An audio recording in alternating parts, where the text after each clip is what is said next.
Nay, ayos ka lang? Ano nangyari sa loob? Wala ko, Nay. Ayos lang mo. Oh, bakit nawawala mo ka mo? May dugo ka pa. Ayos lang ako. Mamaya na ho natin pag-usapan. Ihatid natin. Takot ako. Ano ba nangyari? Paliwanag mo sa akin. Mamaya na ho natin pag-usapan, Nay. Kailangan natin makalis dito. Sa susunod, napipili ka na pupuntahan mo. Kita mo, may dugo ka pa. Wala, galos lang ho yan. Hindi naman ako masyadong nasaktan dun. Senyor, ano nangyari sa loob? Nasaktan ba kayo? Hindi niyo kasi ako sinama. May nagtangka sa buhay. Gusto kong alamin mo kung kanino nagtatrabaho yung room. Alamin ko, senyor. Senyor, hindi ba siya Alma yun? Anong ginagawa niyan dito?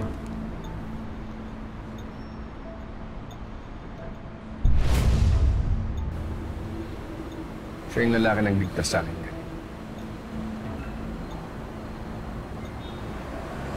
Anak siya ni Han.